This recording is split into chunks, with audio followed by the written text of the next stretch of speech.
A'udhu billahi minash shaitanir rajim.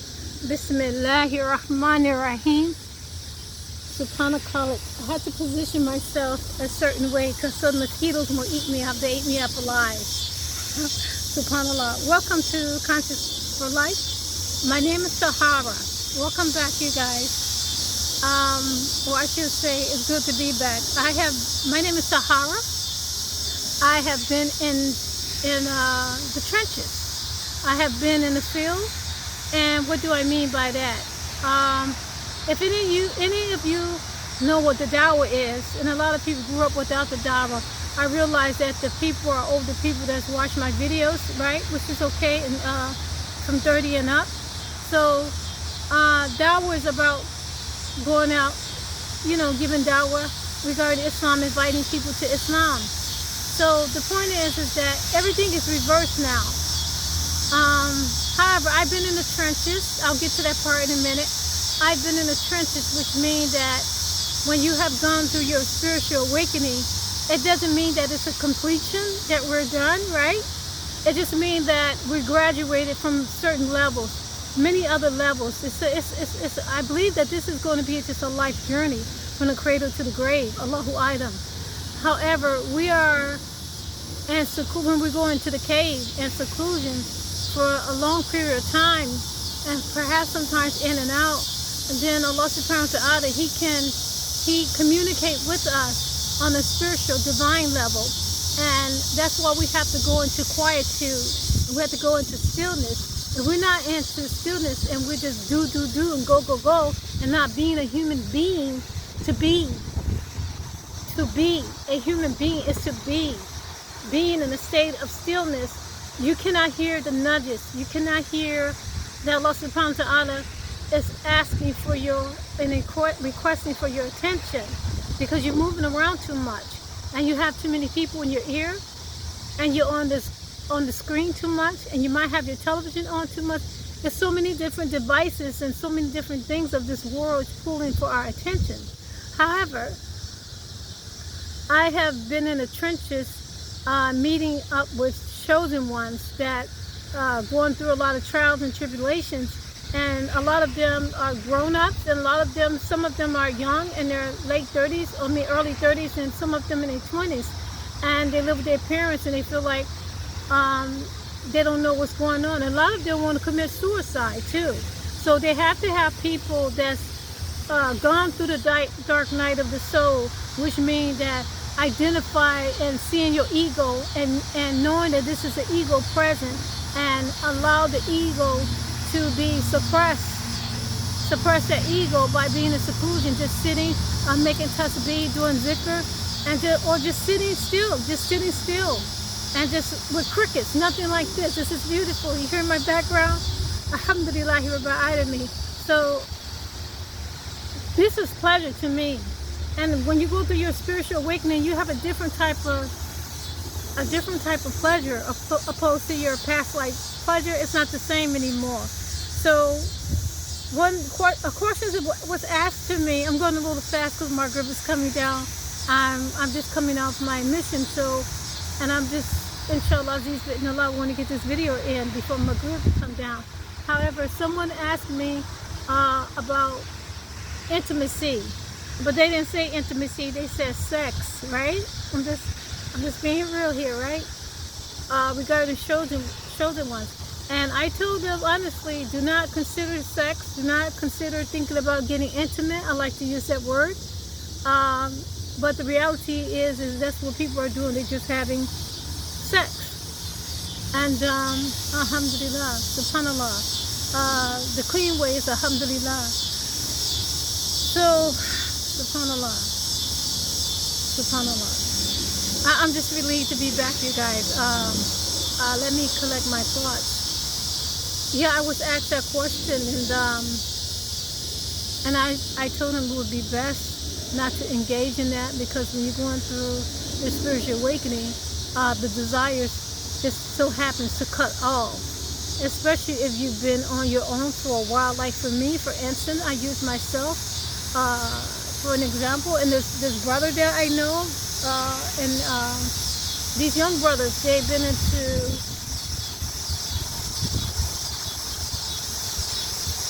becoming celibate and not desiring to use their energy in the wrong direction because they're not married.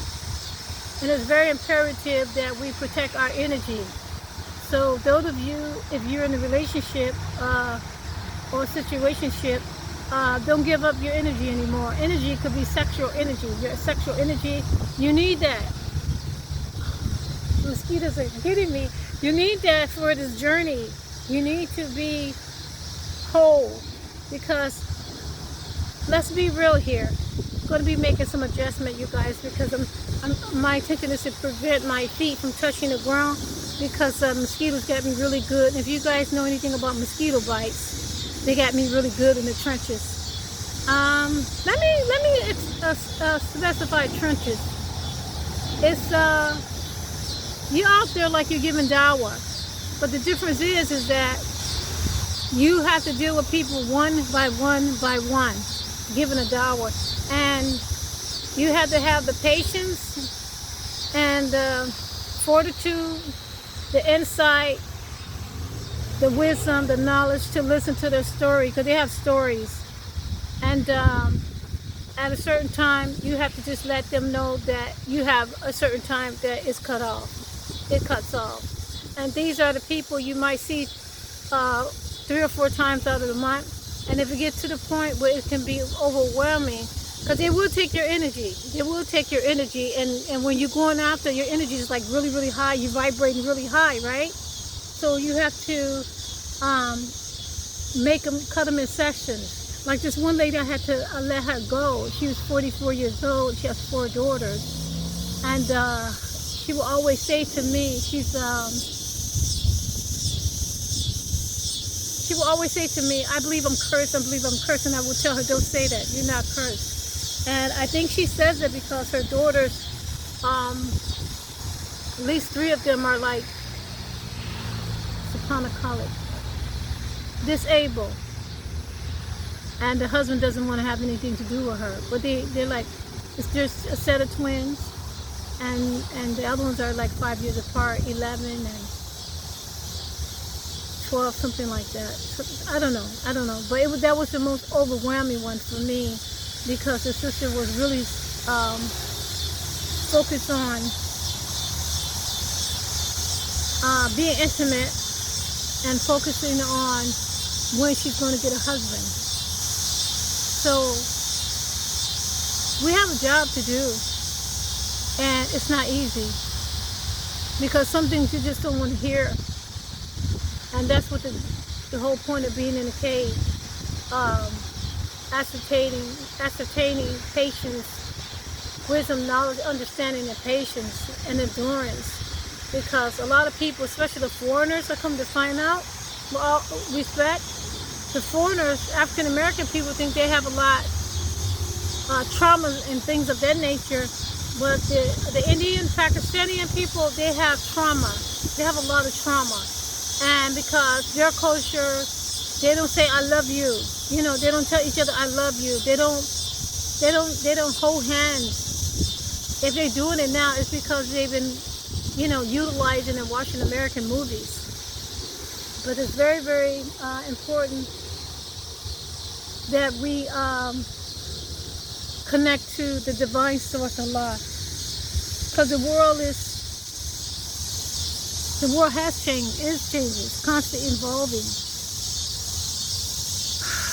Yeah, and I'm glad that is over with, because after that I have to go into solitude for a while to reset my energy.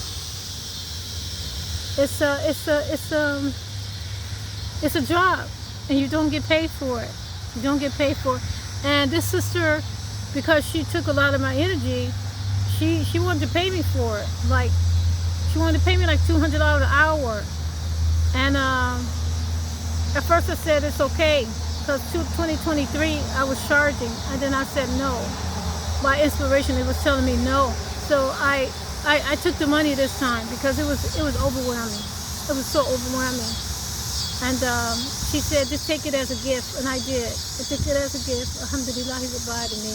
and her daughters and sisters that I take it, so I took it, alhamdulillah. We as women have to really, really take care of ourselves and stop thinking that we cannot make it without being in a relationship. We can make it. We just have to get still and trust Allah. Really, really, truly, truly trust Allah. I don't think we understand about how really trusting Allah, to walk with Allah. It means to really, really put yourself in a situation to trust Allah, because if you don't, He's going to force you to trust Him. And He's only doing it because He loves you, Ar-Rahman, Ar-Rahim, because He loves us. And we have a different understanding about love. Our love and Allah's love is totally different. Our love is weak. His love is strong. And I like to say, whatever situation you're in, I'm just floating, you guys. I'm just floating. I never prepare anything to say. I just go and record when my heart inspires me to do so. So I just want to say, don't give up on Allah, but you do have to be with yourself, to yourself and by yourself, because when Allah starts pulling people away, it's going to hurt really badly. And I'm telling you from experience, and I'm telling you about just talking off the wall. This platform, this channel, and I don't get paid for it. I'm a content creator, but I don't get paid for it like a lot of content creators. They get paid monthly from YouTube. This channel, we don't do that. I don't do that. We just put the information out there, and if this video can help someone that you know that's in a situation where it's marriage, polygamy, whatever, you know, you're going to have your energy really messed up. It's going to be really messed up, because I'll get into it, the logistics, in another video. But you have to really, this energy field is really powerful, you all, and it's really strong. And people will think you Majnun. People will think you crazy. The more you start remembering Allah, the more you get close to Allah, people are going to think you're crazy. And so you can keep your sanity. Allah is going to remove them out of your life. If you don't walk away from these people, Allah will remove them. I don't care who they are. They could be your husband. They could be your children. Because what happened is they're stopping your spiritual progress from Allah subhanahu wa ta'ala. And honestly, you need Allah more than you need anything in this earth. Because His love is guaranteed. You know, like you buy some shoes and they say guaranteed? No, Allah's love is guaranteed. So I'm going to have a follow-up video behind this, but I just want to touch base and say Assalamu alaikum and let you know that I just been in the field. I just been in the trenches. I've been bit by mosquitoes, been bit by ants, I've been bit by spiders. I got stung on the tongue by a bee, a queen bee. My whole tongue, I couldn't even move it. So, subhanallah, and the Prophet or whatever, we get pricked by anything, alhamdulillah, it's a blessing for us. So, yeah, my whole mouth was like, it was in bad shape. I couldn't talk. So I knew it was time for me to let people go. It was time for me to discontinue the coaching on the shows they want, because at a certain point you have to let them go. You have to let them go. And then when my tongue, I said, okay, that's a sign. It's time for me to go. You never know what sign you get when it's time to go. You will know. You will know. So I send you peace, love, prosperity, abundance, unity out to the ether. Get close to Allah. Get close to Allah subhanahu wa ta'ala. I like to say that getting close to Allah brings a lot of sakina.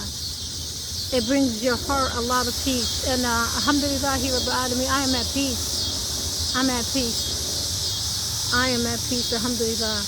Don't hate. Just get your peace too. And inshallah, Aziz, Allah, I'll show you, I'll teach you, coach you how to get your peace back. Okay? Masalama.